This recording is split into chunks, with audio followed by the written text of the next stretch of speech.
Israël vient en aide à son plus grand allié, les États-Unis. Une délégation du commandement du front intérieur de l'armée israélienne s'est envolée de l'aéroport Ben Gurion de Tel Aviv, direction Miami. Au total, 15 personnes font partie de cette délégation. Objectif, accompagner les personnes en choc post-traumatique et donner des éventuels conseils techniques aux équipes de sauvetage sur place.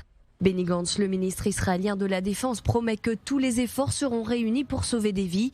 Yair Lapid, le ministre des Affaires étrangères, assure être aux côtés des États-Unis. L'État d'Israël n'a pas de meilleur ami que les États-Unis, et les États-Unis n'ont pas de meilleur ami qu'Israël.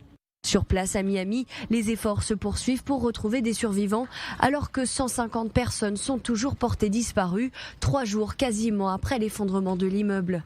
Il s'agit d'une véritable course contre la montre, d'autant que l'incendie rend les conditions de travail particulièrement pénibles et réduit les chances de retrouver des survivants. Les secouristes travaillent sans relâche. Nos équipes de sauvetage ont trouvé un autre corps dans les décombres et nos recherches ont aussi mis au jour des restes humains. Le processus d'identification de ces victimes est très difficile.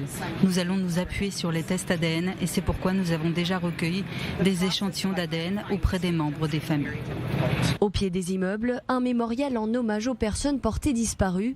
Des photos, bougies, fleurs, prières sont déposées par des proches. Les familles veulent croire au miracle. Cela dure depuis des jours, donc très honnêtement, nous ne savons pas à quoi nous attendre.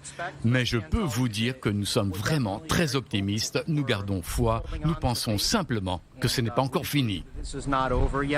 Mais ce dimanche, pour des raisons de sécurité, la police a interdit l'accès à ce mémorial. Les autorités craignent en effet des éboulements et des problèmes respiratoires en raison de la qualité de l'air.